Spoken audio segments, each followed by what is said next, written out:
Selamat siang Tribuners, kita berjumpa lagi dalam acara Berbincang bersama Tribun Pontianak.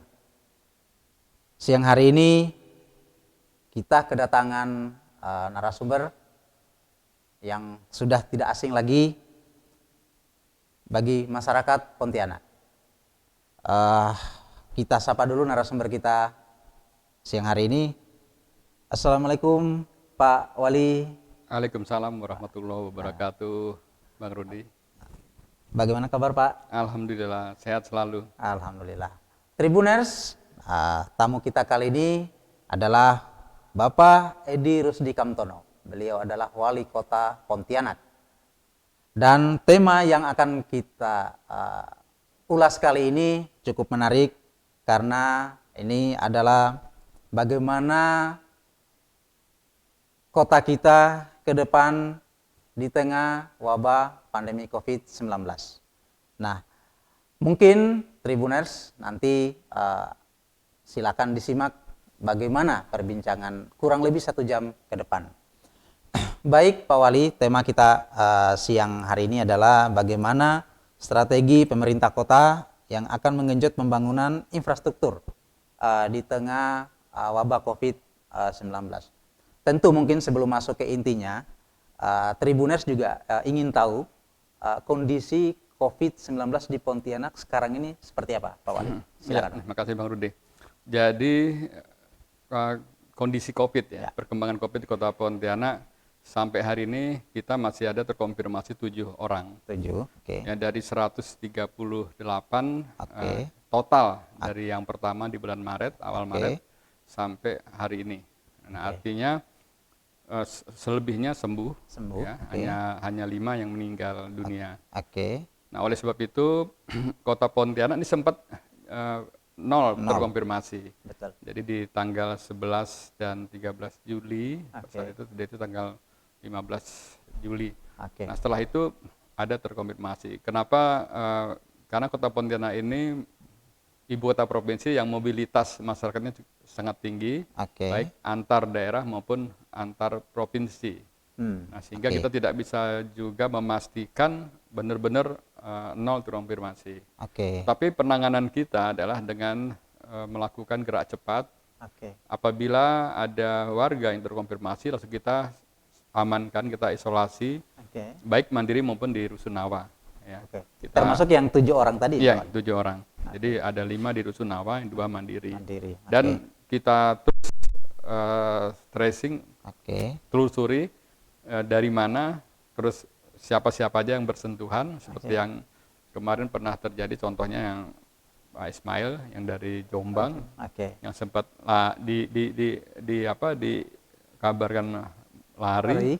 Terus mereka kita isolasi, terus tempat di mana mereka singgah itu kita tracing, kita swab langsung. Demikian juga tempat-tempat keramaian yang lain yang kita lihat ini sangat berpotensi untuk sebagai pusat penularan atau klaster baru, kita lakukan tracing ataupun swab ya, dan rapid, nanti baru kita analisis. Artinya ini sebenarnya kerja-kerja gugus tugas kota ini terus berjalan. Ya, artinya ini juga masyarakat menganggap sekarang Pak Wali new normal. Jadi di mana-mana kita lihat ada yang masih abai ya, artinya padahal ini sebenarnya suatu fase yang tidak biasa. Ya. Baik Pak Wali, ini kan memang kita masih ada kasus positif COVID. Tapi di sisi lain juga pemerintah kota dalam catatan kami ini merencanakan sejumlah program pembangunan infrastruktur. Nah, saya tentu Tribuners juga ingin tahu sejauh mana rencana Pak Wali Kota untuk mengerjakan infrastruktur dengan kondisi pandemi COVID-19 ini. Ya, sebelumnya saya menjadi Wali Kota ini sejak dilantik 1 tahun 8 bulan ya sekarang ya. Terus kita sudah punya RPJMD namanya. Dari RPJM jangka menengah dan jangka panjang. Terus kita sudah buat rencana tahunan sesuai dengan visi misi. Nah, ini yang kita jalankan per tahun. Nah, sebenarnya kita sudah mempunyai program sebelum COVID melanda Kota Pontianak. Ya. Nah, program ini berjalan sesuai rencana, tapi setelah ada COVID bulan Maret awal itu, kita melakukan penyesuaian. Karena itu arahan daripada kementerian, kita harus merealokasi dan refocusing anggaran untuk mengarah ke penanganan COVID. Jadi anggaran tersebut seperti anggaran belanja modal dan belanja barang dan jasa itu kita harus dikurangi 50% minimal, sehingga itu harus dialokasikan ke penanganan COVID, yaitu bidang kesehatan, terus penanganan pengamanan sosial, jaring pengamanan sosial, dan untuk operasional. Nah, dalam perjalanan setelah kita realokasi dan refocusing, itu terjadi pemotongan atau pemangkasan dan penundaan program-program yang berkaitan dengan belanja modal dan barang dan jasa. Oleh sebab itu sedikit ada penundaan pelaksanaan untuk penyesuaian, terutama di pembangunan infrastruktur untuk belanja modal, barang dan jasa itu di pengadaan. Penyesuaian ini menyebabkan kita harus merevisi APBD kita. Nah, ditambah lagi ada keterlambatan ataupun penyesuaian dengan adanya defisit anggaran. Jadi ada target-target pendapatan kita yang memang pada saat adanya pembatasan seperti di bulan Maret sampai bulan Juli, pembatasan tersebut seperti tidak membolehkan makan di tempat misalnya, terus ada hotel yang boleh dikatakan sampai tutup. Jadi benar-benar akses yang masuk ke Kota Pontianak maupun keluar ini terbatas, sehingga berdampak terhadap pendapatan kita, daerah. Pendapatan daerah. Juga dari pemerintah pusat, karena pendapatan nasional juga berkurang, jadi juga ada pengurangan dari bantuan dana APBN. Nah, disinilah kita adakan penyesuaian dalam rangka bagaimana dengan dana yang tersisa ini kita bisa melanjutkan pembangunan. Tetapi untuk sektor-sektor utama yang prioritas itu tetap kita lanjutkan, kita prioritaskan. Nah, sekarang ini sebenarnya itu sudah banyak program yang kita anggarkan di 2020. Dengan adanya penundaan ataupun pengurangan defisit anggaran ini, kita adakan penyelesaian kembali.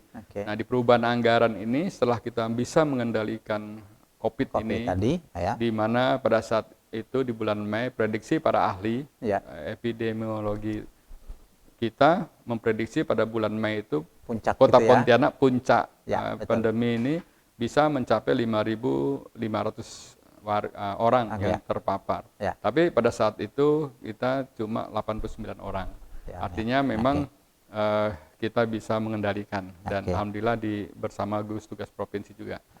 Nah, sehingga anggaran yang tadi kita alokasikan sepenuhnya untuk COVID ini, penanganan COVID, dari pemerintah pusat juga memberikan kelonggaran untuk bisa direalokasi kembali, refocusing kembali untuk pemulihan ekonomi.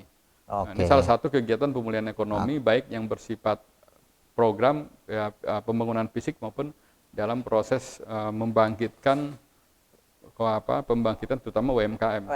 Ekonomi bisa bergerak. Nah, ini kita revisi kembali dan melalui perubahan anggaran bersama teman-teman DPRD, kita sekarang sudah menyusun dan sudah selesai. Sekarang kita sudah melaksanakan proses-proses untuk pengadaan barang dan jasanya, sehingga pembangunan infrastruktur terutama di Kota Pontianak tetap berjalan, walaupun ada kurang lebih sekitar 80 miliar yang harus kita tunda, kita potong untuk diprogramkan lagi di tahun 2021. 80 miliar itu keseluruhan dari anggaran awal, anggaran awal 2020. Oke, baik Pak Wali, ini sudah runut.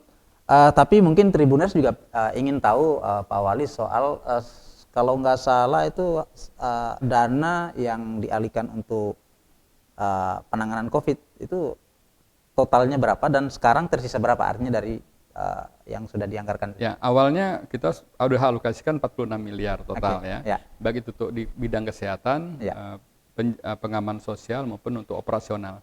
Terus kita realokasi, refocusing kembali itu menjadi 109 miliar. 109 miliar. Ya, 9 miliar. Terus begitu kita bisa mengendalikan ini kita kurangin kembali. Sekarang tinggal kembali ke 46,5 miliar lagi ya. Karena kita masih ada saving yang kita prediksi sampai bulan Desember itu bisa kita atasi. Artinya dengan melihat perkembangan penanganan COVID, kira-kira dengan dana yang tersisa ini bisa sampai Desember kira-kira. Gitu. Ya. Sehingga kita sekarang sudah fokus kepada pemulihan ekonomi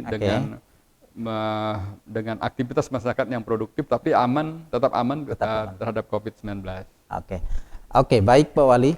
Tribuners, kemarin kalau nggak salah ini Pak Wali pernah juga soal infrastruktur tadi, kita masuk ke sana mungkin ada rencana-rencana yang sudah dilaksanakan, ada poin-poin yang kami catat, misalnya ini taman sepeda misalnya, ini bagaimana progresnya, sudah mulai berjalan atau seperti apa?